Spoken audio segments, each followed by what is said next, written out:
He looked up, squinting through the dusty haze. There, right by the wooden post, stood a skinny Apache girl. Her hair was a tangled mess, her bare feet caked in mud, and her eyes were filled with both hunger and fear. Without saying a word, she just clutched her empty belly. Her lips cracked and dry. Reed stopped what he was doing. He did not ask her name. He simply opened the gate and motioned for her to come in. The girl hesitated, but the smell of fresh cornbread drifting from the cabin lit up her eyes. In the kitchen, Reed placed a hot piece of cornbread and a cup of goat's milk on the table. The girl sat down, still wary, but the moment her fingers touched the food, she devoured it like she had not tasted anything like it in a long time. Elias brought over an old wool blanket and laid it near the fireplace. No one said a word. Only the crackle of the fire and the sound of hurried chewing filled the room. Reed sat in the corner, holding his pipe, his eyes occasionally drifting toward the child. Once her stomach was full, she wrapped the blanket around her shoulders, gave Reed a small nod, a silent thank you, and then quietly stepped outside, disappearing into the dusk painted with red dust. Reed remained seated, staring into the fire, overcome by a strange feeling. It had been far too long since this cabin last felt the footsteps of a child. 3 days had passed since Reed gave the Apache girl something to eat. He thought he would never see her again. But on the afternoon of the 4th day, just as the sun was turning a deep red and beginning to sink behind the hills, Reed spotted a familiar figure hovering near the fence. Tiva had returned. Her hair was still tangled, her eyes still cautious, but this time, she was not alone. Beside her stood a tall woman, face hollow, shoulders bare and marked with old whip scars, her left arm loosely wrapped in a dirty, blood-stained cloth. Her steps were uneven, but her dark eyes burned with fierce alertness. Reed set down the water bucket he had been pulling up and stood still on the porch. The woman stopped about 30 feet away, pushed her daughter behind her, then spoke in a hoarse voice drained by exhaustion. "We have nowhere else to go. I can do anything, haul water, cook, tend livestock, clear land. I just ask you to let us stay for the night, even just under the porch." Reed stared at them for a long moment, without saying a word. The old dog growled softly, then fell silent. A gust of wind swept red dust across the field, rattling the weathered wooden fence. He remembered the girl eating cornbread days ago, her cracked lips, that awkward little nod. Now she stood behind her mother, gripping the hem of a torn shirt, her eyes still full of fear, but this time with a flicker of hope. Reed sighed. He was not a kind man, nor someone who liked to get involved in other people's troubles. But in that moment, the emptiness of his cabin echoed with a familiar voice. "Do not turn your back on those in need." It was something his wife used to say, many years ago, back when she was still alive. He nodded and slowly opened the gate. "Come in." Without another word, Reed turned and walked into the kitchen, stirring the fire back to life. When the mother and daughter stepped inside, he pulled out an old wooden chair and set the last loaf of cornbread and a pot of beans on the table. Then he glanced toward the corner of the room, where a thick blanket was folded. "Sleep there," Reed said plainly. May bowed her head, her voice trembling. "Thank you, sir." Lahi sat down right away, clutching the warm bowl of beans, her tense face slowly beginning to relax. Reed sat across the room, eyes on the fire, asking no questions. He understood sometimes. Silence is the kindest thing you can offer. That first night, the little cabin was so quiet you could hear every crack and pop from the firewood burning in the stove. Reed lay on his old wooden bed, his back turned toward the mother and daughter curled up on the blanket laid out on the floor. He was used to being alone, but tonight, the sound of someone else breathing in the same room stirred something in him. It was not discomfort, just unfamiliar. The next morning, when Reed went out to draw water from the well, May was already up. She limped along with another bucket, her shoulders trembling from the pain, but her face was set with determination. "Let me do it," she said firmly, as if she had to prove her worth. Reed said nothing. He simply took the bucket from her and set it down beside the well. In the cattle shed, as Reed was tying the hay rack back together, he noticed Tiva trotting in after him. The little girl placed a handful of hay in front of a calf, her eyes lighting up with delight. Reed paused for a second, looked at her, then gave a quiet nod. He did not smile, but the coldness in his gaze softened just a bit. By noon, when Elias returned from the fields, He saw the porch had been swept clean, and his torn shirts had been patched with rough thread. Awanada sat leaning against a post, her left arm still hurting, but her eyes were brighter, like someone who had found a sliver of purpose after running for too long. Reed paused on the steps, caught off guard. It had been years since anyone touched his things, and now someone was quietly tending to them. That evening, dinner was a quiet affair. Awanada had seasoned the pot of beans with a few herbs she carried in a cloth pouch. Reed took a bite, a gentle warmth spreading across his tongue. He said nothing, just kept eating. But there was a subtle shift in his expression, something gentler flickered in his eyes. Tiva sat beside her mother and let out a soft giggle the first time Reed had heard her laugh. It was faint, childlike, and he realized it had been far too long since he had heard a sound like that. The next day, while Reed was out repairing the fence, he saw Awanada moving slowly on a crutch, gathering dry grass. Her injury still pained her, but she did not stop. She worked steadily, never leaving the job half done. Reed walked over, took the bundle from her shoulder, and placed it onto the cart. They looked at each other, not a word exchanged, just a quiet understanding. 3 days had passed. The cabin, once so used to silence, now held the sounds of footsteps, well water being drawn, and spoons clinking against pots. It was not a family, not yet something close, but it was no longer a place for just one man. Reed still kept his distance, but he knew something was beginning to change. Slowly, wordlessly, the morning sky was clear, and sunlight spread across the prairie like a golden carpet. Reed Callahan carried his hammer out to the northern fence, where the old wooden posts had long since collapsed. He was used to working alone, but this time, 2 figures followed behind him. Awanada, her shoulder wrapped in a strip of rough cloth to cover the wound, rolled up her sleeves and lifted a heavy log as if she felt no pain at all. The muscles in her shoulders flexed. Her sun-worn hands gripped the wood tightly, and she placed it cleanly into position. Reed frowned slightly, not in disapproval, but in surprise. He had not expected a woman to have that kind of strength and resolve. Tiva was not one to stand still either. The little girl carried small bundles of straw, helping gather dry grass for the cattle shed. A flock of curious chickens followed her around, making her laugh out loud. The sound echoed through the open yard, a sound Reed had not heard since the day he lost his family. By midday, the 3 of them sat beneath the shade of the old oak tree. Reed passed the water jug to Awanada. She took a sip, and something in her eyes softened. Tiva, sitting in the middle, opened a cloth pouch and shared what was left of some roasted corn, offering a handful to Reed. He accepted it slowly and gave a nod in place of thanks. That afternoon, they worked together to repair the roof of the horse shelter. Awanada climbed up, hammering wooden slats into place, sweat soaking the back of her shirt. Reed held the ladder steady below, occasionally glancing up, but his gaze was no longer filled with doubt. It had become something closer to quiet respect. Tiva, barefoot and dusty, stood nearby, handing them nails and tools, small, but eager to help in any way she could. By dusk, dinner felt different. Instead of silence, Awanada asked Reed a few short questions about the land, the crops. He answered gruffly, but his tone had lost its chill. Tiva jumped in, talking about the newborn calf, making both of them laugh. That night, Reed sat on the front porch, lighting his pipe and looking out over the yard, now tidier after a day of shared work. Inside the cabin, Awanada was folding her daughter's blanket, her movements firm but gentle. Reed took a long drag from his pipe and exhaled slowly. Inside him, something had begun to flicker, a warmth he thought had long since left him. It was not quite family, but this cabin no longer felt empty.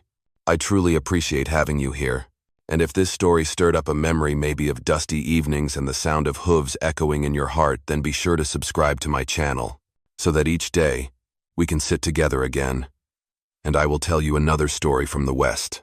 That night, the wind howled through the cracks in the door, blowing ashes in slow circles around the fire. Reed sat at the table, whittling a small piece of wood into a fishing lure with his pocket knife.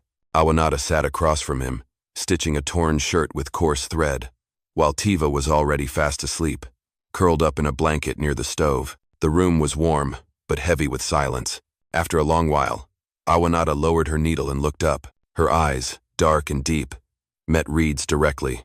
"You probably want to know," she said softly, her voice low and hoarse, "why the girl and I ended up here." Reed did not answer. He simply gave a small nod, set the piece of wood aside, and waited. Awanada took a long breath. We used to live in Baker's Ridge. I belonged to a man there. He treated me like property. When I could no longer give him a son, he beat me, called me worthless. The whip marks, the broken arm. She lifted her bandaged arm, her hand trembling slightly. They are from him. Her voice faltered, but her gaze remained proud. I could not take it anymore. I took Tiva and ran. We wore our feet raw crossing the rocky hills, our stomachs empty, our legs bleeding, just to get away from his shadow. Silence settled over the cabin. Only the crackle of the firewood and the sound of wind sweeping across the porch remained. Reed slowly stood up, walked to the fireplace, and added another log. He said nothing, but as the flames rose, Awanada saw his eyes clearly cold gray, steady as steel. It was not pity in them, not curiosity, just understanding, and something like respect. Awanada lowered her head and spoke again, her voice even softer. If he comes here, I will leave. I do not want to bring trouble to your doorstep. Reed looked at her for a long moment, then slammed the knife down onto the wooden table, his voice low and firm. No one has the right to drag you back to that hell, not while you and the girl are standing on this land. Awanada froze. For a moment, something unreadable crossed her weathered face, confusion. Maybe then her expression softened into quiet gratitude. She said nothing more, just bent her head again, and kept sewing. Reed returned to the table and picked up the piece of wood. He continued carving. But deep inside, he knew from this moment on, their fates were tied together, even if no one said it out loud. That afternoon, the sky burned red like fire. The sun was close to setting, but its blazing light still scorched the prairie. Reed Callahan was tightening the reins on his horse when the old dog suddenly growled, fur bristling. The sound of hooves echoed in the distance, dry and pounding, like the beat of a funeral drum. Reed looked up, squinting. On the dusty red road leading to the ranch, a lone rider approached, tall and thin, his hat pulled low over half his face, but in the tilt of his shoulders and the way he rode, Reed knew right away. This was no harmless drifter.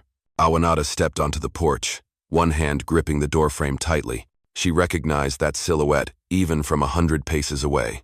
Her breathing quickened. Her wounded arm trembled slightly. "It is him," she whispered. Reed did not ask. He placed his hand on the grip of the Winchester, leaning against the water trough, his eyes turning cold as steel. The man stopped his horse just outside the gate and lifted his head. A long scar glinted across his cheek down to his chin in the light of the sunset. He let out a dry, mocking laugh, his voice rough and mean. "Awanada, you really think you can run from me? You're mine, woman. And that girl, too. Both of you belong to me." Inside the cabin, Tiva let out a soft cry and clung tightly to her mother's dress. Awanada took a step forward, but Reed raised a hand to stop her. He stepped out onto the porch, tall and steady as a wooden post. "She does not belong to anyone," Reed said, his voice low and firm. The man laughed with contempt, but there was a flash of anger in his eyes. He drew his gun and pointed it straight at the porch. The air tightened, stretched taut like a bowstring. Reed did not blink.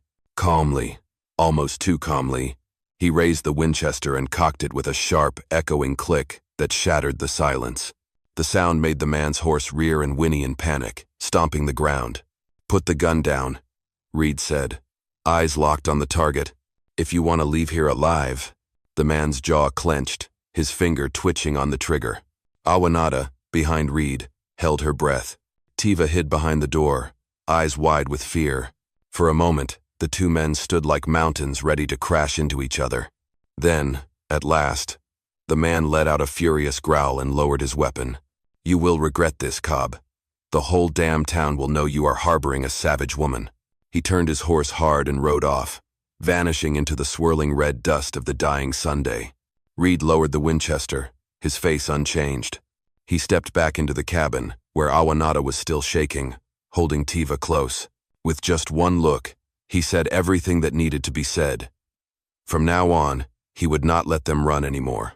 3 days later, a southern wind swept red dust across the prairie, thick as smoke. Reed Callahan stood on the front porch, eyes fixed on the dirt road. He knew that man would come back, and this time, he would not be alone.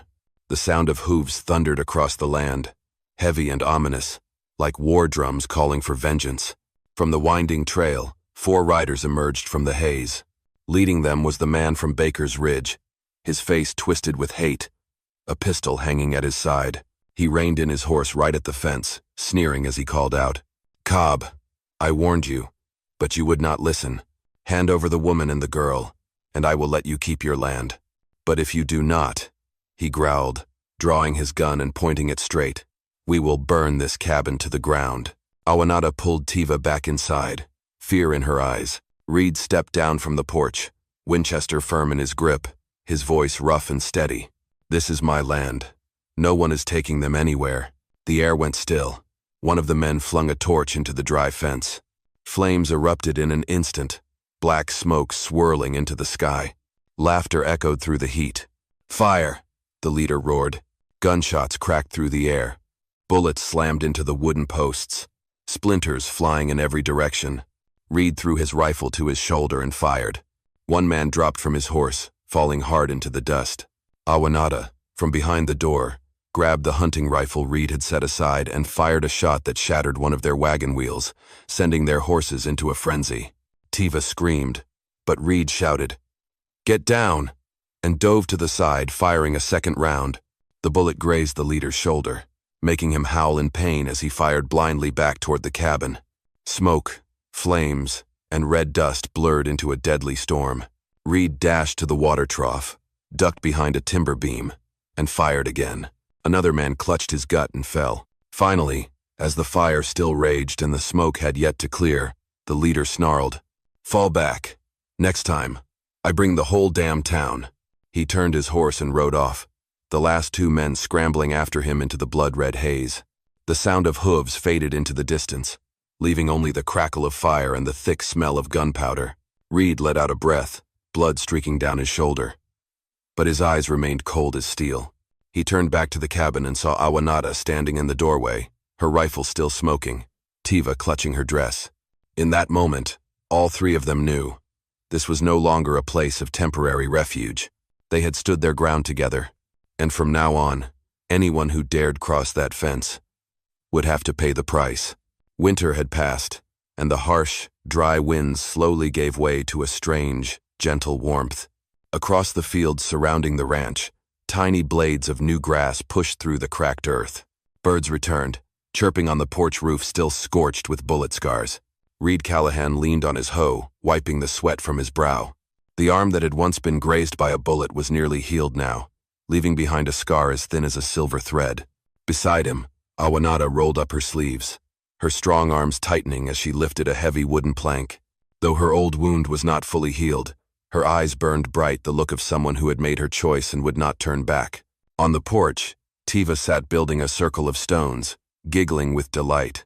Every time the wind blew her messy hair across her face, she turned and called out, "Mr. Reed, Mama says we are planting more corn today." Reed smiled, a smile he had not let show in a long time. "Yes, we are going to have one hell of a harvest." Day by day, the 3 of them rebuilt the fence that had burned, dug holes for planting seeds, and patched the cabin roof scarred by gunfire. None of them saw this place as temporary anymore. With every hammer strike, every row of turned soil, an unspoken vow took root. This is home. When night fell, the fire in the stove flickered, casting shadows across the wooden walls. Reed sat in his chair, while Tiva slept with her head resting in Awanada's lap. The Apache woman glanced over at Reed, her deep eyes no longer guarded, but quiet and warm. "You know," she whispered, "back in the tribe, I never thought I would have a home like this. It is wonderful." Reed nodded, the gray in his eyes etched with fatigue but also lit with something he had not felt in years. Hope. Outside, a crescent moon floated in the dark sky, shining down on the little cabin nestled in the vast prairie. But inside that wooden house, loneliness no longer lived. A rancher who had lost everything, a mother abandoned by the world, and a child who once seemed destined to grow up afraid they had found each other. They had not chosen the easy road, and they were far from accepted by the town of Red Bluff. But they had chosen each other, and that was enough to turn even this harsh land into a place called home. And as the first breeze of summer blew in, carrying the scent of fresh grass, Reed knew. This was not just land. This was where his heart would stay. Dear friends, love in the frontier does not need promises or witnesses. It grows from calloused hands willing to lift each other up, from glances that understand the pain words cannot touch. In a land this unforgiving, love is the only strength that keeps us from being lost. Because when we dare to give our hearts, every wound can heal, and every house can rise again. And in the end, I wish for each of you a life full of happiness and health. I love you all, the cherished audience of Wild West storytelling. Let me know how this story made you feel.